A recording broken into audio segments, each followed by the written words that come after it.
Mr. Parda, good afternoon po. Just a few questions lang po no, in relation to mga itinanong na po ni Congressman Apple. Startling revelation po sa amin po siguro na sinasabi niyo po ngayon na hindi po kayo personally nag-disburse ng CF, kundi si Colonel Dennis Nolasco. Kasi po sa pagkakaintindi po namin based on the hearings, unfortunately you were not around since the first 6 hearings and it's always been made to appear po na kayo po yung may kayo po yung may kumbaga, you would have the most knowledge as the special disbursing officer over in confidential funds. And so we were always been made to believe that it would be you who would be able to determine on the pinpoint kung ano pa yung mga mistakes that were pointed out by COA and the other erroneous and false matters po na nakita po namin. Go ahead, Mr. Parda. But right now, you're telling us po na lahat po ito idinaan kay Colonel Dennis Nolasco. Is that a fair statement po? Your Honor, tama po. So, yung situation po na kapag kayo ay nakakapagtanggap ng cheque, once cleared, you're in cash po ninyo, diretso dinalagay sa vault, pero your only interaction with it is yung pag-disburse nito kay Colonel Nolasco. And this will occur in your office po ba, Mr. Fajarda, Mr. Chair? Sa DepEd po, Your Honor. Sa DepEd. Now, Mr. Fajarda, you've seen na po no, yung certification na binabanggit ni Congressman Ako. You've seen it for yourself. And this is the same certification that you signed that you attached to the liquidation report. Tama po ba? Tama po, Your Honor. May I ask po, Mr. Fajarda, kung aware po kayo yung proceedings, yung last hearing po namin? Were you able to hear of yung mga statements made, for example, ni Attorney Camora in relation to your responsibilities or hindi nyo po napapanood?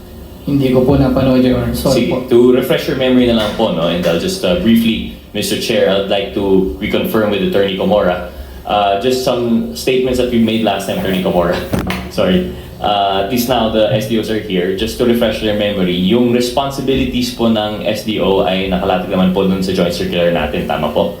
Tama po, Mr. Chair. And you were of the opinion that the responsibilities of the special disbursing officer cannot be delegated. Tama po ba? Yes po, Mr. Chair, since siya naman po yung nakapirma sa certification. So the statements in the certification, which we have established, the form that has been provided by the joint circular, which cannot be amended or changed, these give a particular responsibility to the SDO, and it certifies that they personally disburse the funds. Is that our understanding, Attorney Camora? Yes, Mr. Chair. Thank you very much, Attorney Camora. So, Mr. Fajarda, naintindihan po natin yung statement po ng ating COA, no?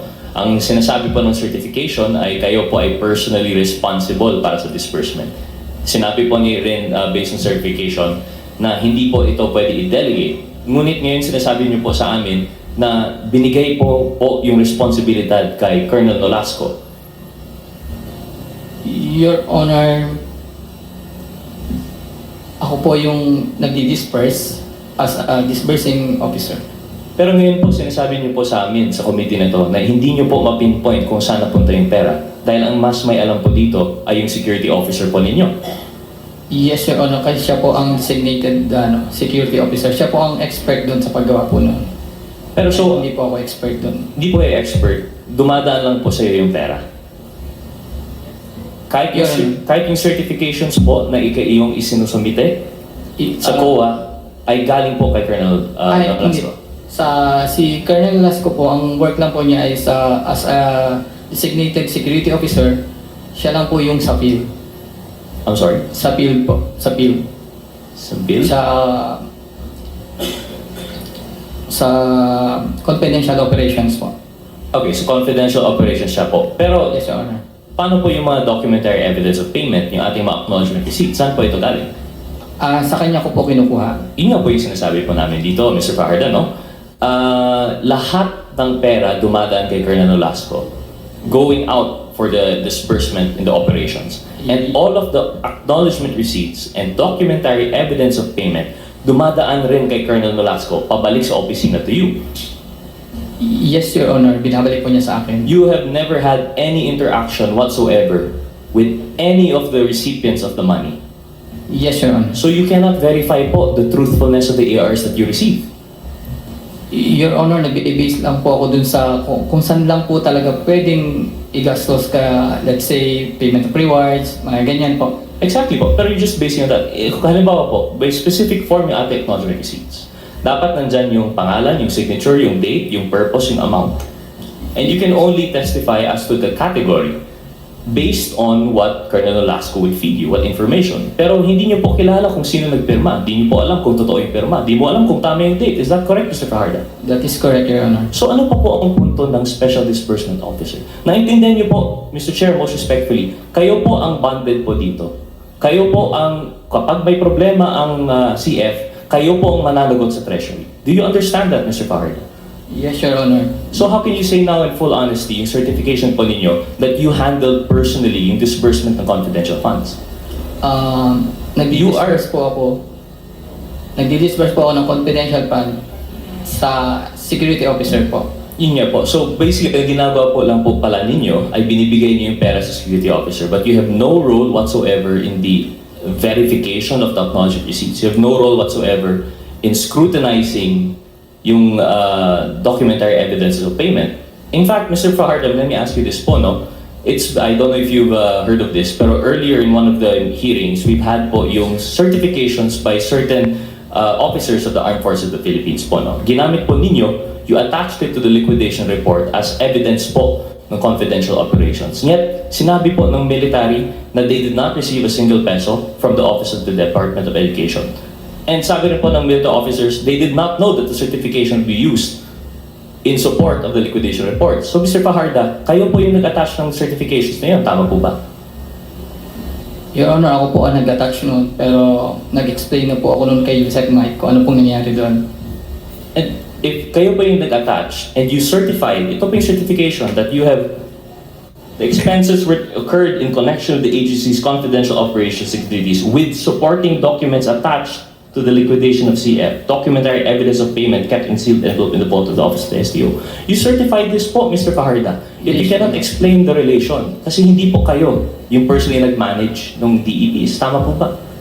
Hindi po ako, Your Honor, ang nag-ano po ng DFEs. Sa field po kasi yung documentary evidence of payment, Your Honor. So, Mr. Chair, I think this is something the committee should consider. All this along, we were being led across this path, trying to follow the trail to the SDO. And now that the SDO has finally appeared, he still could not answer or be accountable. He couldn't explain the amounts that were disbursed, the locations. He cannot explain the certifications used. In fact, I think what I've seen so far is that Mr. Fajardo, to the extent of his capability, only categorized. Tama po ba? Kayo po yung nag-certify sa liquidation report, yung basis po na ito ay payment of rewards, ito payment of medicines. Pero when we look into the very details and the ARs that were presented, ARs which by the way, we have issues of fictitiousness or erroneousness, na hindi nyo rin po masagot, it still leads down to another officer. So I think, Mr. Chair, I join, although the motion has already been moved on, I join with the motion of Congressman Acop that I think we have to invite Colonel Nolasco. He would hold the key, siguro po, to what we're trying to find here. Mr. Chair, na-move naman po yung motion na yun. So I'm just reiterating the importance. With that, Mr. Chair, I think we'd also be curious as to if the same system is being implemented at the Office of the Vice President. But seeing as this is only an interjection po, no, the question is Congressman Acop. I will yield to other interpellators, then we'll just move from there. Thank you very much, Mr. Chair. Mr. Chair, Mr. Chair. Congressman Franz Castro. Yes, I would like also interject to the interpellation of Representative Acop and Representative Gutierrez.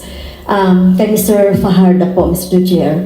So yung 37.5 million na winidraw niyo po doon sa bangko, ano po to yung 3 times, no? Thank you, Congresswoman Franz Castro. The Chair would like to recognize the Honorable Deputy Speaker, J.J. Suares. Thank you very much, Mr. Chair. Mr. Chair, with regards to the point raised by Congressman Gutierrez and Congresswoman Castro, dito po sa pagde-designate kay Colonel Nolasco, sino po ang nagbigay ng kapangyarihan para siya po ang maging designated officer? Ito po yung ginamit yung term, no? Sino po yun? Mr. Chair, I was informed po ni BP SARA na may i-designate po na security officer. Ay ng pahintulot o ng kapangyarihan para si Colonel Nolasco po ang mag-disburse ng pera. Your Honor, si BP SARA po. Meron pong papel na nagsasabi? Kasi kayo po yung may responsibilidad sa pera na ito eh. Dapat kayo po ang nagdi-disperse. So you cannot designate that authority and that power to anybody else. So now, is there a document that you can show that indeed it came from the Vice President? Wala lang po akong dala, Your Honor. So meron. Meron po, Your Honor. And can you produce that document, Mr. Fajarda? Yes, Your Honor. Okay. And in that document that you will produce, is this one document or 3 separate documents every time you withdraw 37 million? Only one document lang po. Just one document. And would you know the date to this document, Mr. Fajarda?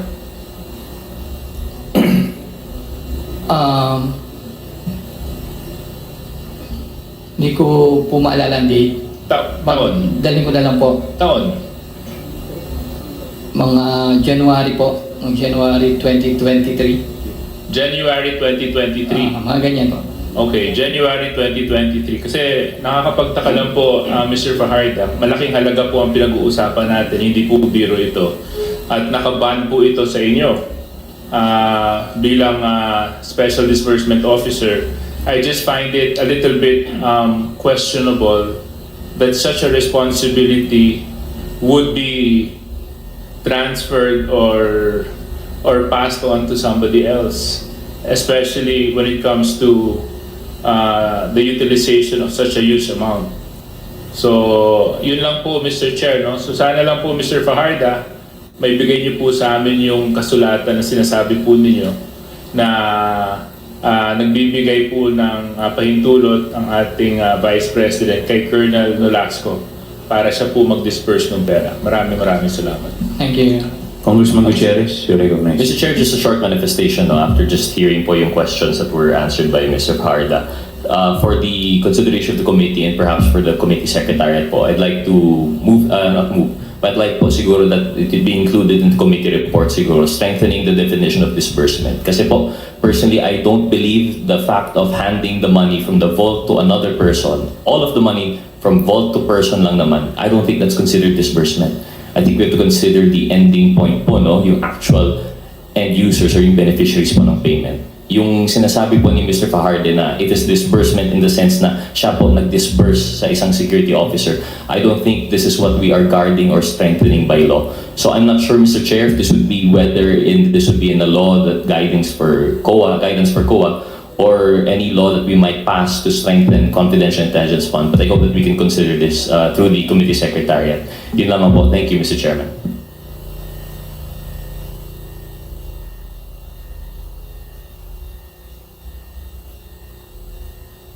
Thank you very much, Mr. Chair. In addition to Congressman J.J. Suares, you're recognized.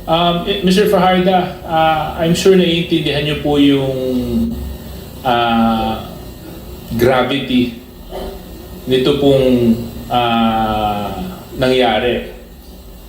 Kasi kung mapapatunayan po na nagkaroon po ng anomalya, problema sa paggagastos at pagpawaldas po ng pera pong ito, may malaking kaso po ang pwedeng harapin po ninyo dahil kayo po yung Special Disbursement Officer. Naunawaan niyo po yun? Opo, okay. With that being said, Mr. Chair, Mr. Fajarda, so gusto ko lang po malaman yung process, no? Kasi sinabi niyo na ilagay niyo po sa vault yung 37 million pesos. Paano niyo po dinidisburse yung 37 million pesos? Ito po ba ay bultuhan yung binibigay kay Colonel Nolasco na isang bultong 37 million pesos o by tranches niyo pong ibinibigay sa kanya? Your Honor, tumatawag po ako sa kanya mostly weekly. Weekly po. Paano po? Weekly po, weekly. Weekly ka. So pagkatapos niyo po mag-withdraw, siya din ang kasama ninyo sa pag-withdraw, di ba? Nabanggit ninyo.